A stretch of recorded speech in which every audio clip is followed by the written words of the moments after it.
Hey guys, welcome back to Clownfish TV. This is Kneon. I am here with Geeky Sparkles. Hello. And we're going to talk about one of your favorite subjects, the death of Hollywood. Everybody seems to be rooting, weirdly enough, for Hollywood to implode, and it's not looking too good according to the CEO of Sony Pictures.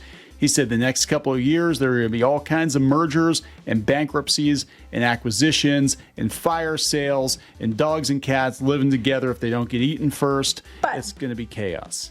They did it to themselves. Yes, everybody blew themselves up chasing streaming and chasing DEI. And in some cases, both of those things together, audiences tuned out. And, you know, they couldn't afford 50,000 different streaming services a month, and the movies weren't. If only someone had said this is probably not going to work out. Probably not going to work out. If only people had said, hey, you know, maybe if you just make movies with organic diversity instead of just, you know, trying to ham fist everything and then tell your fans and your audience they're terrible people, it's not going to work out. It's not going to work out. It's not working out for Hollywood. So let's talk about this. Before we get into it any further, please subscribe for more pop culture news, views, and rants. Guys, you get woohoo if you do. Woohoo. Hey, speaking of plus clubs, just to be contrary, we did go ahead and start Clownfish Minus.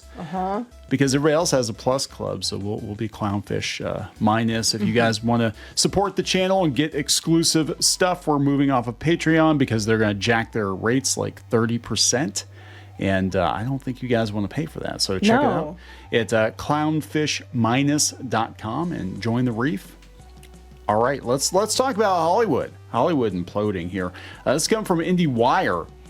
Sony Pictures CEO predicts the industry will be in chaos over the next 2 years. Mergers and bankruptcies and sales. This is, I can't pronounce his last name. Tony V is what I'm going to call him. If you own cable channels, you have an albatross around your neck right now. Yeah, because they're talking about Paramount. Paramount's not looking too good. They said, if you think the Paramount Skydance drama was a bit much, you're going to hate the next couple of years. Yeah, I'm sure. Yeah. I think they're probably right. Yep. At the annual Bank of America Media Communications and Entertainment Conference, Tony V said Hollywood is in for chaos over the next 2 years.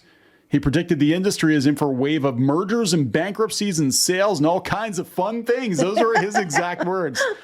Okay, I like Tony. And that only the biggest companies will survive, unless that is those giants make some massive mistakes or miscalculation along the way, which we've seen companies like Disney do.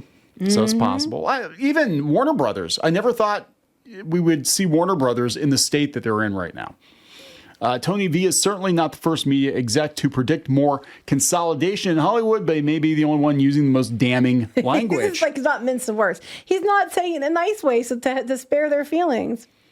Yeah, the business will be in a period of chaos for the next 18 to 24 months. Just look at all the companies with cable networks that have this albatross of cable networks around their necks. He's talking about Paramount, right?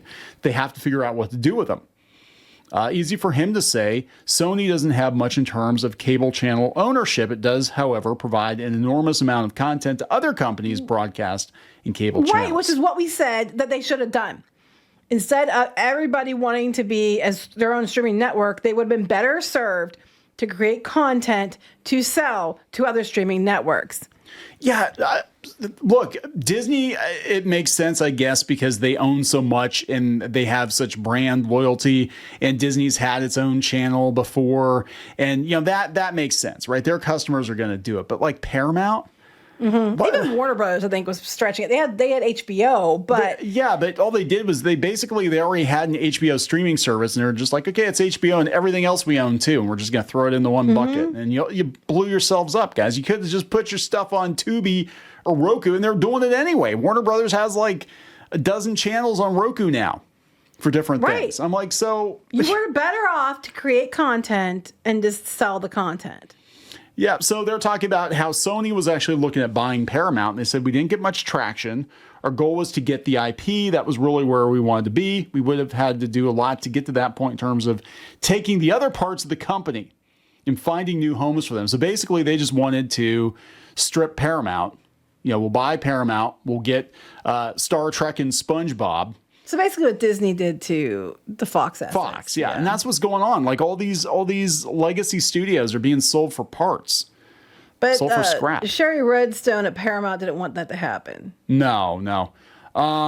Yeah, so it said Sony and Paramount have a plan. Warner Brothers' future is very, very to be determined. President includes nearly $40 billion in debt from the market. Like, what the hell is even going? Like, what are these people thinking? I don't even know. Like, the Warner Brothers Discovery thing, to me, that just felt like, are they trying to get out paying like taxes? Are they trying to get out paying their bills? Well, they have $40 billion in debt, which is very, very concerning. $40 billion. $40 billion. I can't wrap my head around that. $40 billion from stupidity. They say good luck finding a bigger fish willing to take on the debt load or getting an approval for another acquisition that would add more debt. Yeah, they can't buy anything, and nobody's going to want them. They owe too much. Yeah, it's crazy. They said nobody wants to pay for cable when all the good content goes to streaming anyway, and the channel owners and cable providers are well aware of it, and they're talking about the Disney DirecTV standoff right now, and basically, a lot of streaming companies or the studios they kind of have all the power, right? Because they can just say, hey, we're not gonna play ball. You're gonna if you wanna watch ESPN, you gotta subscribe to ESPN Plus or something. Well, that's not this. Disney, what they're doing is, besides the upcharge, they want to give them things that their customers don't want that they're gonna have to pay for on top of what they do want. Like, you can have these channels, but you have to take all this other crap that no one wants, and you have to pay us more for it. Yeah. We're gonna charge you more because you have all this content, even though you only wanted half of it. So you can't have that unless you take all of it. We're gonna charge you more for taking all of it. Well, it's, but it's a Disney difference. I'm kind of looking at cable, and I'm looking. Remember the G4 TV debacle, right? And G4 TV was like the least viewed cable channel on TV, apparently for the time it was on. And a lot of people, they buy cable or whatever. They might only watch maybe 10 or 12 channels, and then they just kind of turn it on in the background or something. A cat hits the remote, and it changes the channel. But like, yeah, you get saddled with a bunch of stuff that you don't really watch. And that whole thing just got very, very bloated. That'd be like, hey, yeah, you can't just subscribe to one YouTube channel. You have to subscribe to like these 24 YouTube channels, and you're never going to watch them, but you're going to get notifications for them. Well, even now the streamers are starting to merge into packages and stuff for other streaming services, so you get more for what you want there, and it's taking away from the cable. So we already have a whole bunch of stuff changing on that front. They said they think there's going to be more carriage, disputes happening. Yeah. So, talking about mergers and acquisitions, this coming from the Hollywood Reporter. Fox. This is Rupert Murdoch's son, I think, Lachlan Murdoch. He's going to pursue M&A deals. So Fox actually has money. Fox Corp, not 20th Century Fox, but News Corp. Well, they have a lot of money from Disney. They do. Yeah. So Murdoch was asked what the next couple of years look like for the company. He said it will continue to focus on news, sports, and live content. You won't see us pivoting to entertainment, but he added they plan to find new ways to expand. So they got the money to do it. They're one of the few companies. They have very little debt and tons of cash. Yeah, Fox from everyone else. Fox has very little debt and a ton of cash thanks to his business being built around the Fox broadcast channel and Fox News. And Tubi. They have Tubi. Now, they also are part of that venue sports thing with Disney and Warner Brothers Discovery, and that also is in flux because the injunction that Fubo got against them. God, these names. Where the hell did they get these names from? Yeah, because they got against them because they said that they were, it was going to cause unfair advantage in the market. And basically, that everybody else had to go, because these are the main sports providers. Normally, these other people went to them and paid a deal to get to carry the broadcasting in like one space. We're a sports channel. We're going to pay Fox for their access to this. And, we're going to pay Disney for their access to that. We put it on our channel. Well, now they want to make their own channel. What's going on is you want to pay access, you can pay them access, but they're going to offer, so they give them the price and all the crap they don't want with it, like we're hearing about with DirecTV, that Fubo's going to have to pay or have to charge a lot more money to subscribers. Well, subscribers are going to look at that in bulk, and then they're going to be like, well, I can go to Venue for cheaper. So basically, they're going to put everybody else out of business. And the judge agreed enough to give them a little extension or what did they call it? Injunction. Injunction, yeah. Yeah, so they couldn't start this fall until they looked into it more. Yeah, so I mean, it's basically at this point, we have a finite number of eyeballs and a finite number of people that can and will pay for TV, whether that's cable or streaming or whatever.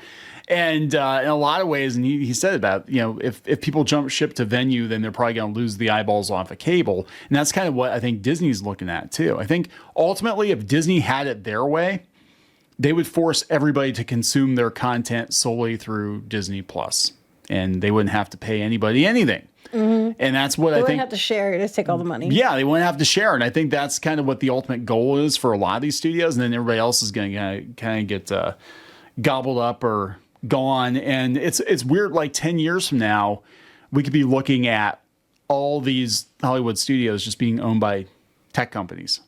Well, yeah, because they're going to buy it up probably. Yeah.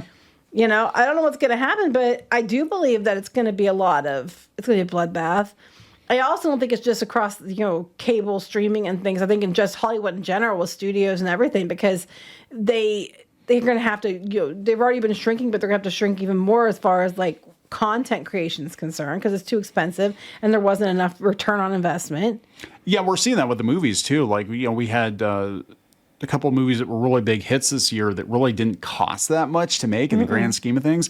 I think indies are going to do better because of that, because they're more nimble. Beetlejuice 2 wasn't super expensive. Alien Romulus wasn't super expensive. No. So because they're doing it cheaper, they're succeeding at the box office. They're going to be looking at this being like, why do they have to pay $180 million for a few episodes of a Star Wars show that no one's going to watch? We can pay like, $80 million for this movie, and that's going to do like, $500,000 at the box office, and we're going to make money. Yeah, that's what they're going to look at. Now, what's going to happen as a result of that is, again, we're going to have a lot of, this kind of goes back to the DEI video we did the other day, but we're going to have a lot of actors, writers, producers, directors in Hollywood that do not have work because there's not as much being greenlit. But I think there's a couple good things here. One, if they are going to use franchise-based things, they're going to have to go back to what they work and make it work for the fans you have and not for these imaginary fans that you want. I also think that if you're going to have to cut budgets and you're going to be wanting to do things but on a much smaller scale, you're going to have to get more creative, and maybe we'll reinvent creativity again. Maybe. Who knows? Like back in the 80s, we had all these creative ideas and stuff. So even in the early 90s, maybe we have to go back to that, make new things. Who knows? But I'm just saying. You're just saying. All right, we're gonna wrap it up. Yes. So grab some popcorn. The best thing coming out of Hollywood might be all the drama. The drama. Also check out Clownfish Minus, clownfishminus.com. We'll see ya. Bye.